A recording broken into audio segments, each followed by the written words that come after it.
Hello students, આજે ફરીવાર આપણે ગ્રામરના સેશનમાં એક નવી લેંગ્વેજ આઇટમ, નવું એક લેંગ્વેજ ફંક્શન શીખવા માટે ટુગેધર સાથે થયા છીએ. આ જે લેંગ્વેજ ફંક્શન આપણે શીખવાનું છે એ લેંગ્વેજ ફંક્શન પણ આપણા ડે ટુ ડે યુઝમાં સૌથી વધારે આપણે ઉપયોગ કરીએ છીએ. ઇવન ઇન ગુજરાતી પણ જ્યારે પણ આપણે અહીંયા એક્ઝામ્પલ્સ જોશું ત્યારે તમને એવો આઈડિયા આવશે કે હા, આ ટાઈપના સેન્ટેન્સીસનો આપણે યુઝ તો કરીએ જ છીએ. તો આ જે લેંગ્વેજ ફંક્શન આપણે શીખવાની છે એ એકદમ ઇઝી છે. અત્યારે આપણે ઇંગ્લિશમાં શીખીએ છીએ એટલે એવું જરા પણ ગભરાવાની જરૂર નથી કે આ ટૉપિક આપણા માટે અઘરો હશે.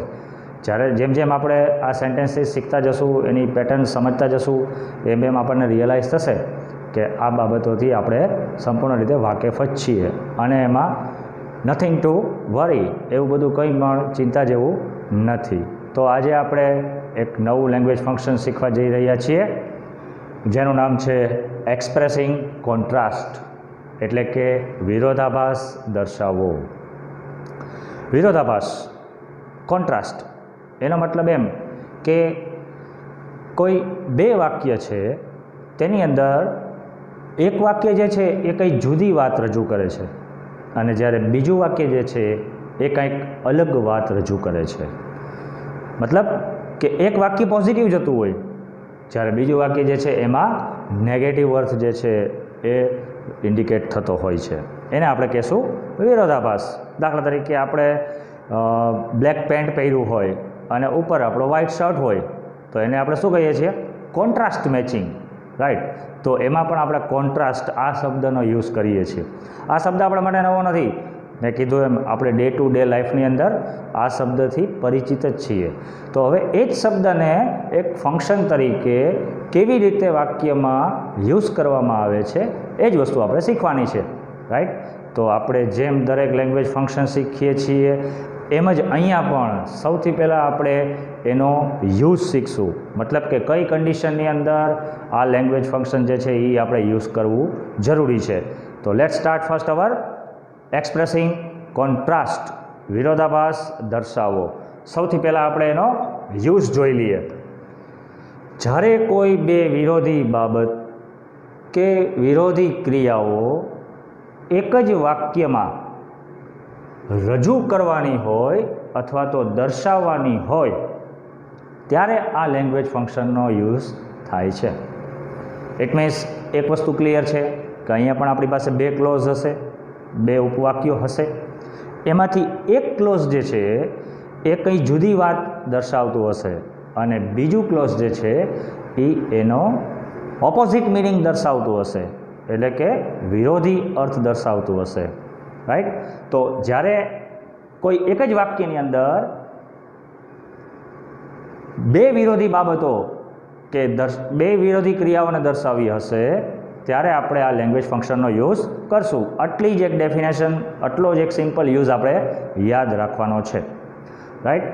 નેક્સ્ટ, હવે આ લેંગ્વેજ ફંક્શનને દર્શાવવા માટે થઈને જેમ દરેક ફંક્શનમાં અમુક લેંગ્વેજ આઇટમ આપણે શીખી ગયા છીએ કે અથવા શીખીએ છીએ એમ અહીંયા પણ આપણે અમુક લેંગ્વેજ આઇટમ જે છે એ યાદ રાખવી પડશે.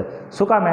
કારણ કે જ્યાં સુધી તમે એ લેંગ્વેજ આઇટમ્સ, ઇટ મીન્સ કે એ ફંક્શનને દર્શાવનારા વર્ડ્સ, શબ્દો એ યુઝ નહીં કરો, એપ્લાય નહીં કરો, ત્યાં સુધી એ ફંક્શન જે છે એ તમે યુઝ કર્યું નહીં કહેવાય. એટલા માટે એ શબ્દોને આપણે ઓળખવા પડશે અને એનો સાચો ઉપયોગ એને આપણે સમજવો પડશે. તો જોઈએ અહીંયા આપણી પાસે લેંગ્વેજ આઇટમ્સ કેટલી છે. ઓફકોર્સ અહીંયા થોડા તમારે શબ્દો વધારે યાદ રાખવા પડશે, પણ જેમ જેમ આપણે આગળ મૂવ ઓન કરશું એમ એમ તમને ખ્યાલ આવશે કે આને યાદ રાખવા એટલા બધા ડિફિકલ્ટ નથી. કારણ કે આમાંથી મોસ્ટ ઓફ શબ્દ જે છે એ તમે એના યુઝ કરી ચૂક્યા છો અથવા તો તમે ક્યાંક એને સાંભળેલા છે. તમારા માટે એ શબ્દો નવા નથી. તો કયા કયા લેંગ્વેજ વર્ડ્સનો અહીંયા ઉપયોગ કરવાનો થશે? તો though, although, even though, even if, right? અહીંયા તમે આ શબ્દ જોઈ શકશો, ધો, અલ્ધો, ઇવન ધો અને ઇવન ઇફ. આ ચારેય વર્ડ્સ, ભલે ચાર વર્ડ્સ જુદા જુદા છે પણ એ ચારેય એક જ કેટેગરીમાં આવે છે. ઇટ મીન્સ કે એ ચારે ચાર વર્ડ્સ જે છે એમાંથી અલ્ટરનેટિવ કોઈ પણ વર્ડ તમે યુઝ કરી અને સેન્ટેન્સ બનાવી શકશો. એના માટે એવું કમ્પલસરી નથી કે તમે 4 વર્ડ્સનો યુઝ કરવો. 4માંથી કોઈ પણ વર્ડ એ તમે યાદ રાખી અને એનાથી સેન્ટેન્સ બનાવી શકશો. તો પણ આપણું જે ફંક્શન જે છે એ અહીંયા આપણે રજૂ કરી જ શકશું. Right? Though, although, even if. Next thing, but, yet અને સ્ટીલ. જેમ આ ધો, અલ્ધો, ઇવન ઇફ આ ચારે એક કેટેગરીમાં આવે છે, તેમ બટ, યેટ અને સ્ટીલ એમ આ ત્રણેય વર્ડ્સ પણ એક જ કેટેગરીમાં આવે છે. કેવી રીતે? તો કે આ 4 વર્ડ્સ જે છે, આમ તો ઓલમોસ્ટ બધા જ વર્ડ્સ જે છે એનો મિનિંગ એક જ થાય છે, જો કે, તેમ છતાં, અથવા તો છતાં પણ. જ્યારે આપણે કોન્ટ્રાસ્ટ દર્શાવશું ત્યારે એનો એક જ મિનિંગ થશે, જો કે, તેમ છતાં, અથવા બીજો છતાં પણ. તો બટ, યેટ અને સ્ટીલ આ ત્રણેય પણ એક જ કેટેગરીમાં આવે છે. શું કામે? કારણ કે બટને સ્થાને તમે યેટ મૂકી શકશો, યેટને સ્થાને તમે સ્ટીલ મૂકી શકશો. એમાં પણ અલ્ટરનેટિવ તમે યુઝ કરી શકશો. એટલે આ ત્રણેય પણ વિરોધાભાસ દર્શાવશે. Next, to move on, however અને એઝ. વળી પાછું એનું ગુજરાતી પણ સેમ એઝ ઇટ ઇઝ, જો કે, તેમ છતાં, અને ઇનસ્પાઇટ ઓફ અને ડિસ્પાઇટ. આ બંનેમાંથી પણ તમે કોઈ પણનો યુઝ કરી શકશો. રાઈટ? તો આટલા લેંગ્વેજ વર્ડ્સ જે છે એ આપણે યાદ રાખવા પડશે. શેના માટે થઈને? આ ફંક્શનને ડિસ્ક્રાઇબ કરવા માટે. ફરી પાછો એ શબ્દોને આપણે મેમરાઇઝ કરવાનો પ્રયત્ન કરીએ તો though, although, even if, but, yet, still, however, as, in spite of અને ડિસ્પાઇટ. આ બધાનું કોઈનું ગુજરાતી યાદ રાખવાની જરૂર નથી. શું કામ? કારણ કે બધાનું એક જ કોમન ગુજરાતી છે, જો કે, તેમ છતાં. રાઈટ? આ આપણી લેંગ્વેજ આઇટમ્સ જે છે એ હર હંમેશ ફિક્સ રહેશે. જ્યારે પણ તમે સેન્ટેન્સ બનાવવાનો પ્રયત્ન કરશો ત્યારે આમાંથી કોઈ પણ લેંગ્વેજ આઇટમને લઈને તમે વાક્ય બનાવી શકશો. Next, let's move on. હવે આપણે આવીએ છીએ સેન્ટેન્સ પેટર્ન ઉપર. તો આપણને પહેલો પ્રશ્ન એમ થશે કે આટલા બધા વર્ડ્સની શા માટે જરૂર છે? તો એનો આન્સર એવો થઈ શકે કે આટલા બધા વર્ડ્સ જે છે એ બધા જ વર્ડ્સ જે છે નો ડાઉટ ફંક્શન એક જ દર્શાવશે, પણ તેમ છતાં બધાની સેન્ટેન્સ પેટર્ન જે છે એ અહીંયા તમે જોઈ શકો છો કે એ અલગ અલગ ફોર્મ થશે, અલગ અલગ રીતે બનશે. રાઈટ? તો સૌથી પહેલાં આપણે સેન્ટેન્સ પેટર્ન જોઈએ. મેં કીધું તો એમ ધો, અલ્ધો, ઇવન ઇફ આ ચારે એક જ કેટેગરીમાં આવે છે. એટલે એ ચારેયને ઓબ્લિક કરીને મેં દર્શાવ્યા છે. ઇટ મીન્સ કે ચારેયમાંથી કોઈ પણ તમે એક આગળ મૂકી શકશો. ત્યાર પછી શું આવશે? આપણી સેન્ટેન્સ પેટર્ન હંમેશા યાદ રાખવાની, સબ્જેક્ટ, વર્બ અને ઓબ્જેક્ટ. બરાબર? હા, ધો, અલ્ધો, ઇવન ઇફ, સબ્જેક્ટ અને વર્બ. ઓબ્જેક્ટ અધર વર્ડ્સ જે છે એ એક્સ્ટ્રા વસ્તુ છે, વાક્યમાં જે જરૂરિયાત હશે એ પ્રમાણે એ ગોઠવાઈ જશે. અહીંયા આપણું પહેલું ક્લોઝ પૂરું થશે. હવે આપણું મેઇન ક્લોઝ આવ્યું, સબ્જેક્ટ, વર્બ, ઓબ્જેક્ટ ઓર અધર વર્ડ્સ. હવે આ બે વાક્યને કનેક્ટ તમે કોનાથી કર્યા? તો કે ભાઈ આ આપણા કનેક્ટર્સથી. રાઈટ? આ ચાર જે છે ફર્સ્ટ લેંગ્વેજ આઇટમ એ શું છે? આપણા કનેક્ટર્સ છે. અને એ કનેક્ટર્સ જે છે એ શું દર્શાવશે? વિરોધાભાસ દર્શાવશે. એટલા માટે આ સેન્ટેન્સ જે છે એ શું બનશે? Expressing contrast. ચાલો હવે નેક્સ્ટ સેન્ટેન્સ પેટર્ન જોઈએ. તો એની અંદર આપણે શીખશું બટ, યેટ અને સ્ટીલ. હવે તમે જોશો કે જેમ મેં ધો, અલ્ધો, ઇવન ઇફ એ વાક્યની સ્ટાર્ટિંગમાં મૂક્યું હતું, હવે બટ, યેટ, સ્ટીલ જે છે એ તમે જોશો કે ક્યાં આવી ગયું છે? In the centre of the sentence. તો શરૂઆત શું થશે? Subject, verb, object, other words. પછી બટ, યેટ અને સ્ટીલ આ કનેક્ટર તરીકે ઇન ધ સેન્ટર ગોઠવાઈ ગયા છે.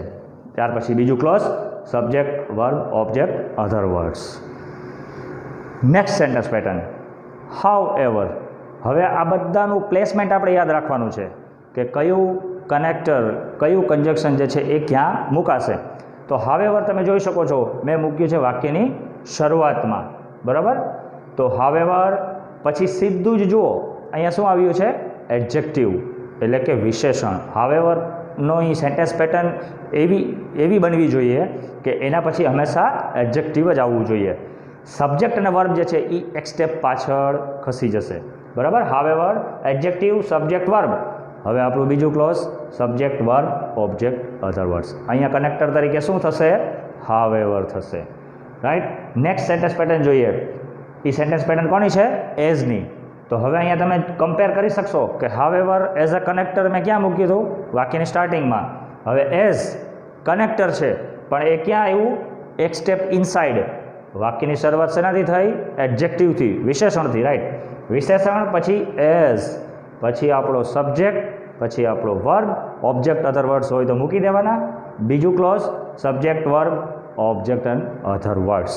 બરાબર. અહીંયા તમારે ખાસ પ્લેસમેન્ટ યાદ રાખવાનું જરૂરી બનશે કે કયું કન્જક્શન ક્યાં પ્લેસ કરવામાં આવે છે.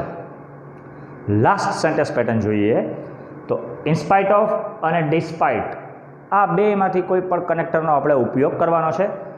એનું પ્લેસમેન્ટ ક્યાં છે? In the starting of the sentence, વાક્યની શરૂઆતમાં.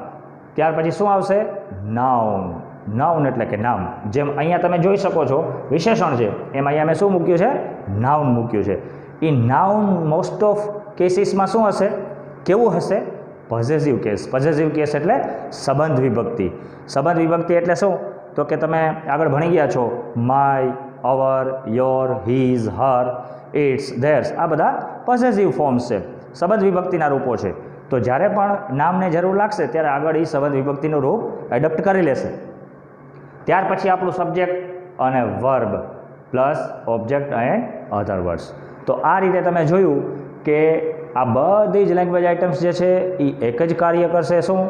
તો કે વિરોધાભાસ, કોન્ટ્રાસ્ટ દર્શાવો. બધાનો ગુજરાતી મિનિંગ પણ એક જ છે, તેમ છતાં બધાની સેન્ટેન્સ પેટર્ન અલગ અલગ છે. હવે આ સેન્ટેન્સ પેટર્ન આપણે શું કામ યાદ રાખવાની જરૂર પડશે? કારણ કે જેમ તમે જાણો છો એમ કે આપણને બોર્ડની પેટર્ન પ્રમાણે આ દરેક લેંગ્વેજ ફંક્શન જે છે એ 3 ટાઈપ્સથી પૂછાશે. ઇટ મીન્સ કે પહેલાં આપણને હશે આઈડેન્ટિફિકેશન ઓફ ધ ફંક્શન, બીજું હશે રિસ્પોન્સ ટુ ધ સેન્ટેન્સ, અને થર્ડ વન હશે કમ્પ્લીશન ઓફ ધ સેન્ટેન્સ. તો આપણને આ સેન્ટેન્સ પેટર્ન વ્યવસ્થિત સમજાણી હોય તો જ ત્રણેય જગ્યાએ આપણે એને વ્યવસ્થિત વાક્યનું ફોર્મેશન કરી શકશું. એટલે આ સેન્ટેન્સ પેટર્ન પણ યાદ રાખવી જરૂરી છે. શા માટે?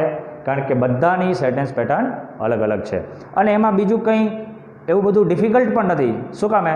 કારણ કે આપણને કોમન સેન્ટેન્સ પેટર્ન ખબર જ છે કે કોઈ પણ વાક્યમાં subject, verb, object, other words તો હોવાના જ છે. તો હવે અહીંયા એડિશનલી આપણે શું મૂકીએ છીએ? માત્ર આ લેંગ્વેજ આઇટમ્સ જે કનેક્ટર તરીકે કામ કરે છે. એમાં પણ આપણે એ ધ્યાન રાખવાનું છે કે કઈ લેંગ્વેજ આઇટમ, કયું કનેક્ટર આપણે ક્યાં મૂકશું. That's all. એટલું કરી દેશું એટલે આપણું વાક્ય જે છે ગ્રામેટિકલી સાચું થઈ જશે. રાઈટ.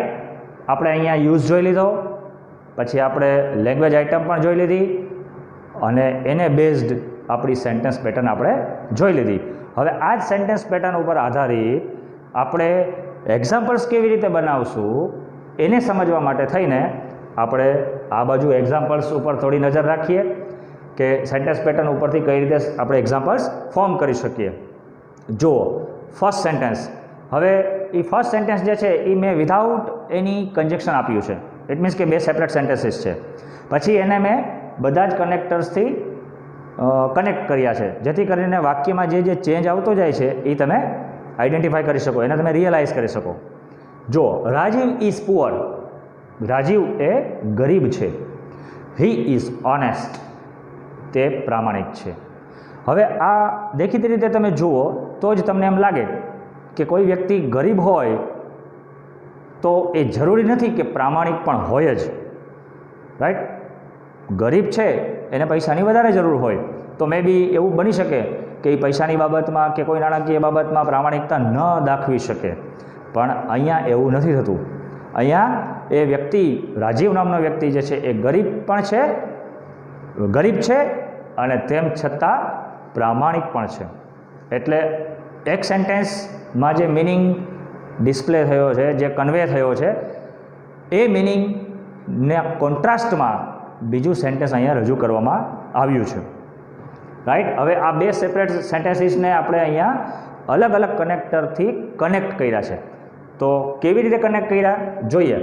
ધો, ઓલ્ધો, ઇવન ધો, ઇવન ઇફ, આ આપણી જે પહેલી સેન્ટેન્સ પેટર્ન હતી એ પહેલી સેન્ટેન્સ પેટર્ન પ્રમાણે વાક્ય બને છે. રાઈટ.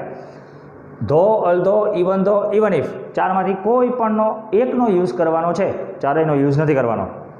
રાજીવ ઇઝ પુઅર, પછી આપણું સેન્ટેન્સ જે છે એ અહીંથી કનેક્ટ થઈ ગયું છે. Though, although, even if Rajiv is poor, Rajiv ગરીબ છે તેમ છતાં હી ઇઝ ઓનેસ્ટ, તે પ્રામાણિક છે. તમે જોઈ શકો છો કે બે આપણા સેમ્પલ સેન્ટેન્સીસ એમને એમ છે, એમાં આપણે કંઈ વધઘટ નથી કરી. માત્ર ચેન્જ શું કર્યો છે તો કે આપણી લેંગ્વેજ આઇટમ જે છે, આપણું કનેક્ટર જે છે એને આપણે આગળ વાક્યમાં પ્લેસ કરી દીધું છે, મૂકી દીધું છે, બરાબર. એટલે ઓટોમેટિકલી કોન્ટ્રાસ્ટવાળું સેન્ટેન્સ આપણે બનાવી નાખ્યું. હવે સેકન્ડ સેન્ટેન્સ પેટર્ન પ્રમાણે એ લેંગ્વેજ આઇટમને જોઈએ. રાજીવ ઇઝ પુઅર, રાજીવ ગરીબ છે. હવે અહીંયા જુઓ મેં શેનો ઉપયોગ કર્યો છે, બટ, યેટ અને સ્ટીલ, રાઈટ. રાજીવ ગરીબ છે તેમ છતાં, બટ અથવા યેટ અથવા તો સ્ટીલ, ત્રણમાંથી કોઈ એકનો જ યુઝ કરવાનો છે. આ તો માત્ર તમારી સમજણ માટે મેં અહીંયા ત્રણેય લખ્યા છે, પણ કોઈ પણ એક જ લેંગ્વેજ આઇટમનો યુઝ કરવાનો છે. રાજીવ ગરીબ છે છતાં હી ઇઝ ઓનેસ્ટ, તે પ્રામાણિક છે. અહીંયા પણ એક જ વાક્યમાં બે વિરોધી બાબતો રજૂ કરવામાં આવી છે. Third one, next sentence pattern, next language item શું છે, હાવ એવર.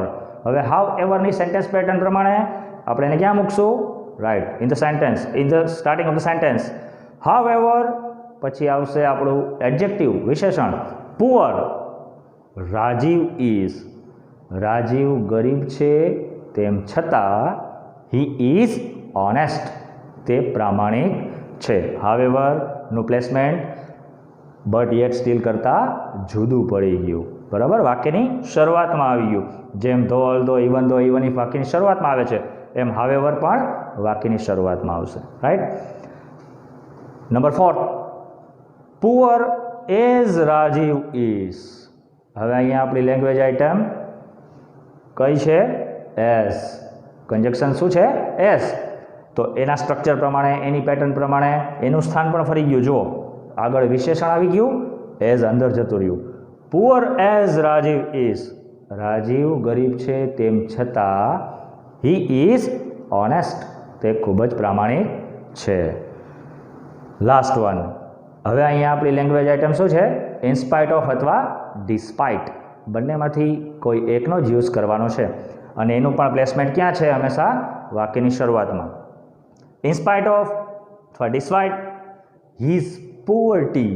હવે જુઓ અહીંયા મેં એક શબ્દ મૂક્યો છે, પુઅર્ટી, બરાબર. આ વર્ડ જે છે એ તમને ઉપર ક્યાંય નહીં દેખાય. શા માટે? કારણ કે આ શું છે, નાઉન. ઉપર એનું એડજેક્ટિવ હતું, શું હતું, પુઅર. પણ ઇન્સ્પાઇટ ઓફ અને ડિસ્પાઇટ આ બે કનેક્ટરની રિક્વાયરમેન્ટ એવી છે કે એના પછી હંમેશા શું આવવું જોઈએ, નાઉન આવવું જોઈએ, જે આપણે આગળ સેન્ટેન્સ પેટર્નમાં ભણી ગયા, રાઈટ. તો એ પ્રમાણે આપણે પુઅર જે એડજેક્ટિવ હતું એનું નાઉન શું મૂક્યું, પુઅર્ટી. ગરીબી હોવા છતાં, હવે એનો મિનિંગ શું થઈ ગયો, તે ગરીબ છે તેમ છતાં એમ નહીં, ગરીબી હોવા છતાં રાજીવ ઇઝ ઓનેસ્ટ, રાજીવ જે છે એ પ્રામાણિક છે, રાઈટ. સમજાઈ ગયું અહીં સુધીનું? હજી આપણે થોડું વધારે ક્લિયર કરવા માટે થઈને બીજું એક્ઝામ્પલ સમજવાનો પ્રયત્ન કરીએ. અહીંયા પણ સ્ટાર્ટિંગમાં મેં તમને બે અલગ અલગ સિમ્પલ સેન્ટેન્સીસ આપ્યા છે. શું છે sentence, Hiren is fat, Hiren ખૂબ જ ફેટ છે. હી કેન રન વેરી ફાસ્ટ, તે ખૂબ ઝડપથી દોડી શકે છે.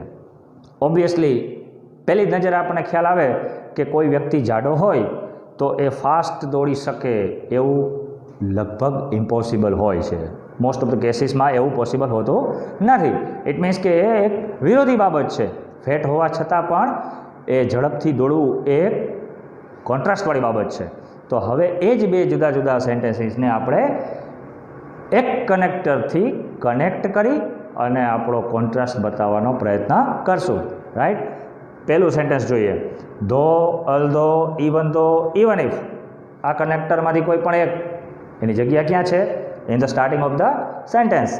ચારમાંથી કોઈ પણ એક, પછી આપણો subject, Hiren is fat, Hiren જાડો છે તેમ છતાં he can run very fast, તે ખૂબ જ ઝડપથી દોડી શકે છે. Right. Second sentence, Hiren is fat, Hiren ખૂબ જ જાડો છે. આપણું બીજું કનેક્ટર બટ અથવા યેટ અથવા સ્ટીલ, ત્રણમાંથી કોઈ પણ એક. હિરેન જાડો છે તેમ છતાં he can run very fast, એ ખૂબ જ ઝડપથી દોડી શકે છે. થર્ડ વન, હાવેવરથી શરૂઆત, હાવેવર ફેટ હિરેન ઇઝ. હાવેવરમાં શું યાદ રાખવાનું છે? હાવેવર પછી શું આવશે? એડજેક્ટિવ.